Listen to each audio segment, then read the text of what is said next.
سایه‌های خیانت راوی داستان‌های واقعی زندگی هاست. فکرش رو بکن، یه روز که ماشینت خراب شده یه اسنپ میگیری.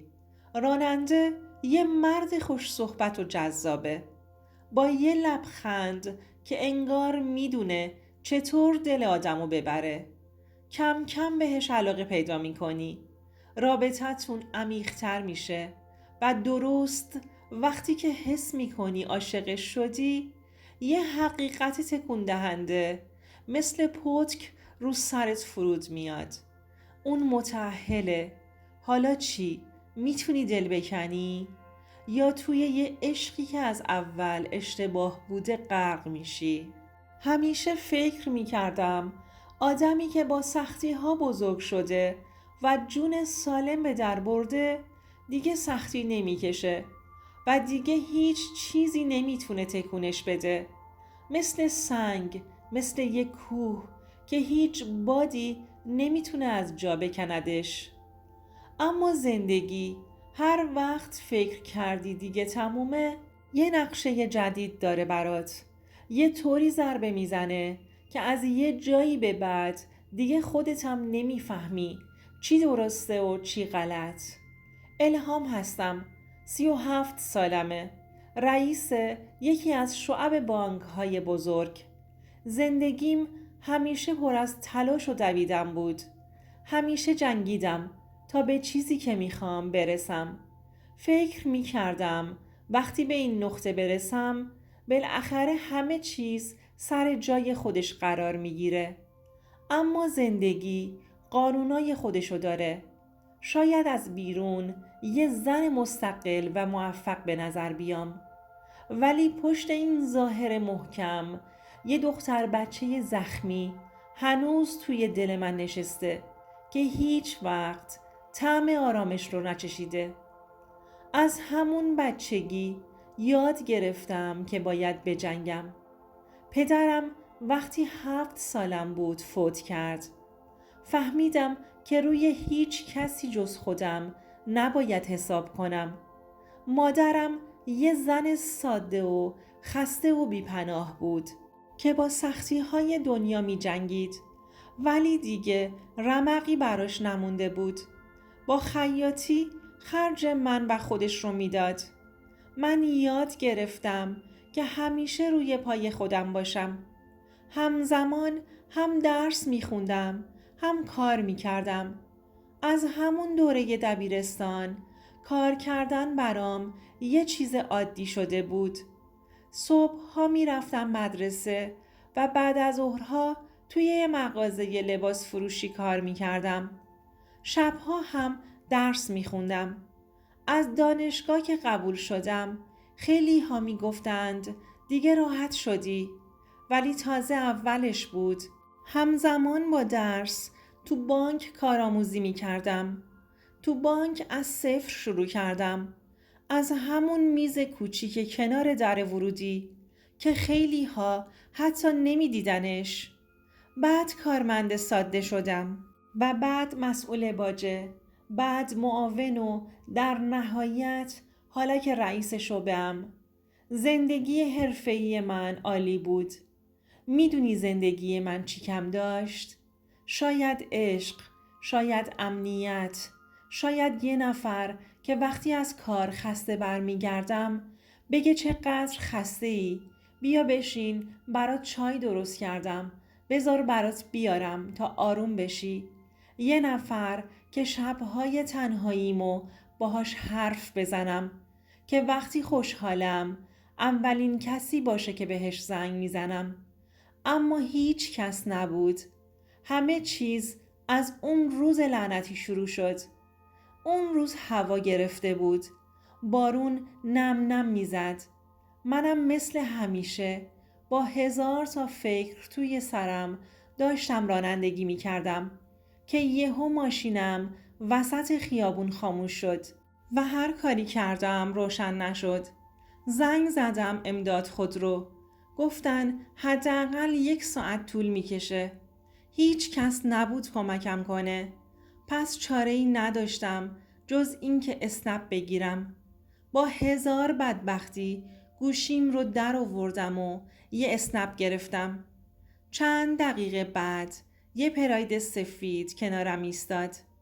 شیشه که اومد پایین، یه مرد حدوداً 40 ساله با ریش‌های مرتب و یه لبخند خاص که انگار از قبل تمرین کرده بود. گفت سلام خانم، من آرمانم. شما الهام خانم هستین؟ گفتم بله، مرسی که اومدین. سوار شدم و راه افتادیم. هنوز چند دقیقه نگذشته بود که پرسید شما کارمند بانکی؟ آخه کیفتون شبیه رئیسای بانکه. یه لبخند زدم. خیلی سریع و چرب زبون بود. اما تو اون لحظه برام جالب و حس خوبی بود که یکی تو نگاه اول حدس بزنه که جایگاه بالایی دارم. نمیدونم چی شد که گفتم آره، رئیس شعبه‌ام. خندید و گفت عجب، پس یعنی شما رئیس هستید و من الان یه رئیس رو سوار کردم؟ پس افتخار آشنایی با یه بانوی قدرتمند نصیبمون شد. لبخند زدم. از اون مردایی بود که بلد بودن چه جوری و چه حرفایی بزنن. توی یه مسیر کلی حرف زد و شوخی کرد. نفهمیدم چه جوری رسیدیم. وقتی رسیدم شمارم رو گرفت و گفت اگه یه وقت باز ماشینتون خراب شد قبل از اسنپ به من زنگ بزنید. همین جمله یه جرقه کوچیک زد توی ذهنم. این مرد یه جوری صمیمی حرف میزد که احساس میکردم انگار از قبل منو میشناخته. حس عجیبی داشتم. اون روز گذشت، اما همون شب توی واتساپ پیام داد الهام خانم، امروز خوب به مقصد رسیدین؟ تو فکرتون بودم، چون تو هوای سرد بیرون توی بارون مونده بودین. لبخند زدم. خیلی وقت بود کسی حواسش به من نبود. حرفهاش با مزه و گرم بود. انگار یه جور خلا رو توی وجودم پر می کرد. کم کم چت کردنمون بیشتر شد. اوایل فقط پیام‌های ساده رد و بدل می شد. اولش چیزای معمولی بود، ولی آرمان بلد بود چجوری حرف بزنه که آدم دلش بخواد ادامه بده. اما کم کم عادت کردم به بودنش. آرمان از زندگیش چیزی نمی گفت. فقط از من می پرسید.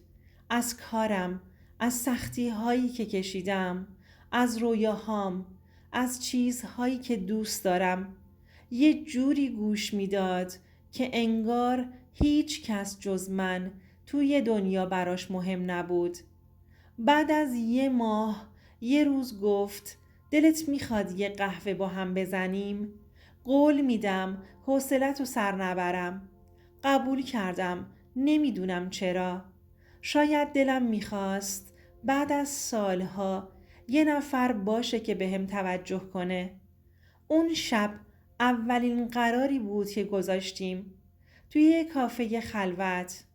وقتی برای اولین بار دیدمش حس عجیبی داشتم. یه مرد معمولی بود. لباس ساده‌ای پوشیده بود، اما جذاب بود.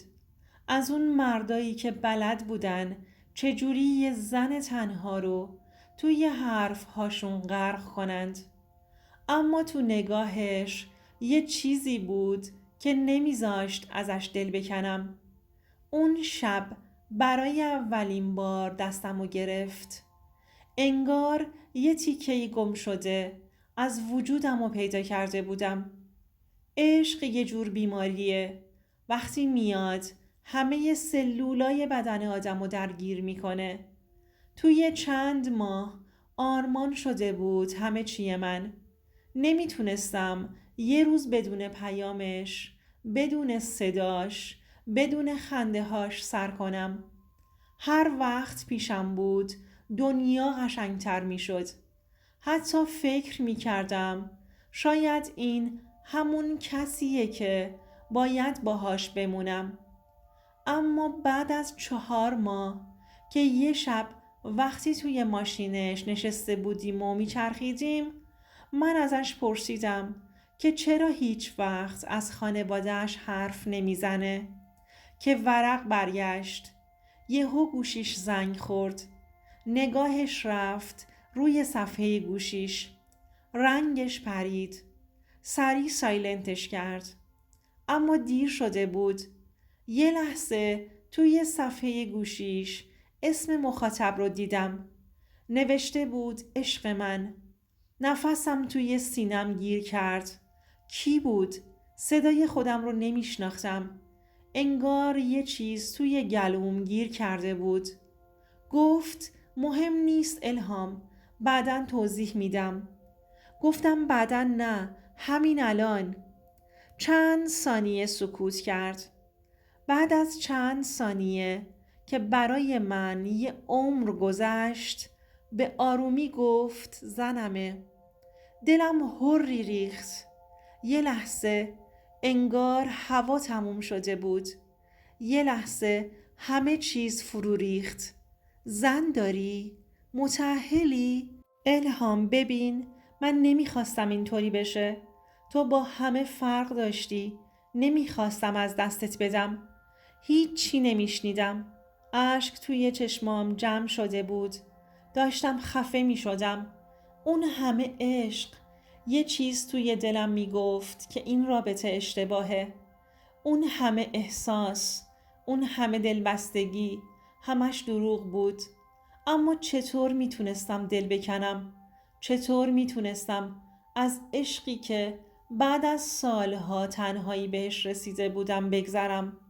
اون شب تا صبح گریه کردم. تا چند روز نمیتونستم درست کار کنم و نفس بکشم. میدونستم که باید برم، اما دلم نمیتونست. آرمان مدام زنگ میزد و هر روز پیام میداد. التماس میکرد که ترکش نکنم. میگفت که زنشو دوست نداره. میگفت که فقط من تو زندگیش مهمم. اما اینا چیزی رو عوض نمیکرد. چون همش دروغ بود. روی صفحه گوشیش خودم دیده بودم که نوشته بود عشق من. پس زن خودش عشقش بوده، نه من. ولی من کی بودم؟ یه زن که ناآگاهانه شده بود نفر دوم توی زندگی یه آدم دیگه. من یه عمر جنگیده بودم که قوی باشم، که کسی نباشم که توی رابطه اشتباه گیر کنه. اما حالا چی؟ حالا من همون زن شده بودم که یه مرد متأهل بهش وعده عشق دروغین داده بود.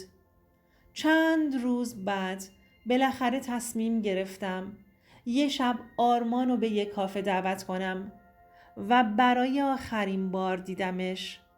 وقتی نشست روبروم، دستامو روی میز گذاشتم و نگاش کردم. گفتم دیگه نمیتونم. صدام آروم بود اما محکم. جواب داد الهام تو نمیفهمی. من عاشقتم. من نمیتونم بدون تو. گفتم ولی من میتونم. من یه عمر یاد گرفتم چطور از چیزایی که اذیتم میکنن بگذرم.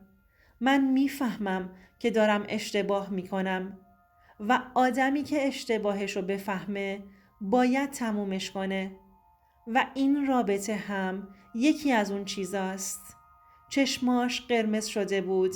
نمیدونم به خاطر ناراحتی بود یا غرورش جریحه دار شده بود. اما مهم نبود. بلند شدم. به چشمهاش برای آخرین بار نگاه کردم. کیفم رو برداشتم و گفتم خدا حافظ آرمان. رفتم با قلبی که شکسته و هنوز درد میکنه، اما با وجدانی که دیگه آسوده بود و با ذهنی که میدونست این بار مسیر درستی رو انتخاب کرده.